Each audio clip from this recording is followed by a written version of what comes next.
ನಿಮ್ಮ ಮನಸ್ಸಿಗೆ ಹತ್ತಿರ ಆಗಿರುವಂತಹ ವ್ಯಕ್ತಿಯ ಹೆಸರನ್ನ ಮನಸ್ಸಲ್ಲೇ ಮೂಸಲ ಹೇಳ್ಕೊಂಡು, ಯಾವುದೇ ವ್ಯಕ್ತಿ ಆಗಿರಬಹುದು, ನೀವು ಯಾವ ವ್ಯಕ್ತಿ ಬಗ್ಗೆ ಮನಸ್ಸಲ್ಲಿ ನೆನ್ಪು ಮಾಡ್ಕೊಳ್ತೀರಾ ಆ ವ್ಯಕ್ತಿಗೆ ಈ ಎನರ್ಜಿ ಕನೆಕ್ಟ್ ಆಗಿರುತ್ತೆ, ಈ ರೀಡಿಂಗ್ ಆಗಿರುತ್ತೆ. ಆ ವ್ಯಕ್ತಿಗೆ ಸಂಬಂಧಪಟ್ಟಂತೆ ಯೂನಿವರ್ಸ್ ನಿಮಗೆ ಏನ್ ಸಂದೇಶವನ್ನ ಕೊಡ್ತಾ ಇದ್ದಾರೆ ಅನ್ನೋದನ್ನ ಈ ಒಂದು ರೀಡಿಂಗ್ ಅಲ್ಲಿ ತಿಳ್ಕೊಳ್ಳೋಣ. ನೈಟ್ ಆಫ್ ಫ್ಯಾನ್ಸ್ ಬರ್ತಾ ಇದೆ, 7 ಆಫ್ ಕಪ್ಸ್, ಕಿಂಗ್ ಆಫ್ ಸಾರ್ಡ್ಸ್. ಈ ವ್ಯಕ್ತಿ ಜೊತೆಗೆ ನಿಮ್ಮ ಸಂಬಂಧ ಇನ್ನೂ ಒಂದು ಅರ್ಥವನ್ನ ಹೊಂದಿರುವಂತಹ ಎನರ್ಜಿ ಇದೆ.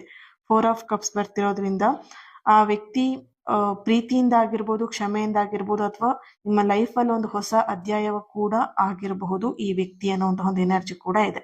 ಓಕೆ, ಈಗ ನಿಮ್ಮ ಮನಸ್ಸಲ್ಲಿ ಯಾವ ವ್ಯಕ್ತಿ ಇದ್ದಾರೆ ಅವ್ರು ನಿಮಗೆ ಕ್ಷಮೆ ಕೇಳ್ಬಹುದು. ಇಲ್ಲ ಅಂತ ಹೇಳಿದ್ರೆ ನಿಮ್ಮ ಜೀವನಕ್ಕೊಂದು ಹೊಸ ಅಧ್ಯಾಯನೂ ಕೂಡ ಈ ವ್ಯಕ್ತಿ ಆಗಿರಬಹುದು. ಪ್ರೀತಿಯಲ್ಲೂ ಕೂಡ ಅವ್ರು ನಿಮಗೆ ಪ್ರೀತಿಯನ್ನು ಎಕ್ಸ್ಪ್ರೆಸ್ ಕೂಡ ಮಾಡುವಂತಹ ವ್ಯಕ್ತಿ ಆಗಿರಬಹುದು.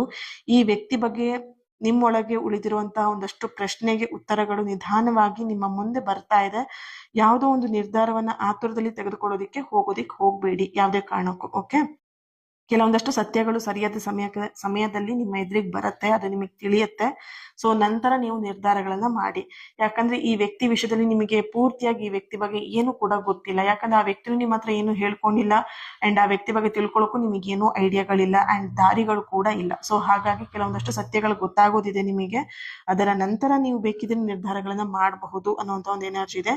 ಯೂನಿವರ್ಸ್ ನಿಮಗೆ ಪವರ್ಫುಲ್ ಆಗಿ ನಿಮಗೆ ಹೇಳ್ತಾ ಇರೋದೇನು ಅಂತ ಹೇಳಿದ್ರೆ, ನಿಮ್ಮ ಮನಸ್ಸು, ನಿಮ್ಮ ಹೃದಯ ಏನ್ ಹೇಳ್ತಿದೆ, ನಿಮ್ಮ ಇನ್ನರ್ ವಾಯ್ಸ್ ಏನ್ ಹೇಳ್ತಿದೆ ಅದನ್ನ ಕೇಳಿ. ನಿಮ್ಮ ಮನಸ್ಸಿಗೆ ಯಾವ ಕೆಲಸ ಮಾಡು, ಯಾವ ಕೆಲಸ ಮಾಡ್ಬೇಡ ಅಂತ ನಿಮ್ಮ ಮನಸ್ಸು ಖಂಡಿತವಾಗಿಯೂ ಹೇಳುತ್ತೆ, ರೈಟ್?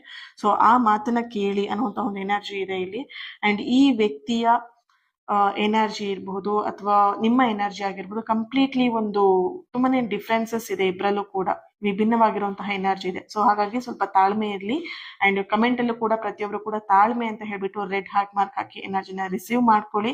ಅಂಡ್ ಚಾನೆಲ್ ನ ಫಾಲೋ ಮಾಡಿ, ನನ್ನ ಜೊತೆಗೆ ಕನೆಕ್ಟ್ ಆಗಿ, ಅಂಡ್ ಯಾರ ಹತ್ರ ಶೇರ್ ಮಾಡ್ಕೊಳ್ಬೇಕಂತ ಅನ್ಸುತ್ತೆ ಈ ವಿಡಿಯೋನ ಶೇರ್ ಮಾಡ್ಕೊಳ್ಳಿ. ಹಾಗೇನೆ 19ನೇ ತಾರೀಕು ಮನಿ ಬಾಲ್ ರಿಚುವಲ್ ನಡೀತಾ ಇದೆ. ಸೊ ಯಾರು ಇಂಟ್ರೆಸ್ಟೆಡ್ ಇದ್ದೀರಾ, ಸ್ಕ್ರೀನ್ ಮೇಲೆ ಕಾಣ್ತಿರುವಂತಹ ನಂಬರ್ಗೆ ನೀವು ವಾಟ್ಸ್ಆಪ್ ಮಾಡಿ ನಿಮ್ಮ ಸೀಟ್ ನ ಬುಕ್ ಮಾಡ್ಕೊಳ್ಬಹುದು.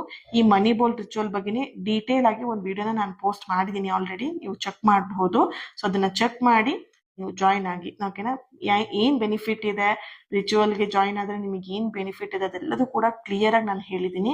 ಅಂಡ್ ಇದ್ರ ಜೊತೆಗೆ ನಿಮಗೆ ಮನಿ ಬ್ಲಾಕೇಜಸ್ ರಿಮೂವ್ ಮಾಡುವಂತ ಒಂದು ಹೀಲಿಂಗ್ ಸೆಷನ್ ಕೂಡ ಇರುತ್ತೆ. ಮಿಸ್ ಮಾಡ್ದೇನೆ ಜಾಯಿನ್ ಆಗಿ. Thank you, lots of love.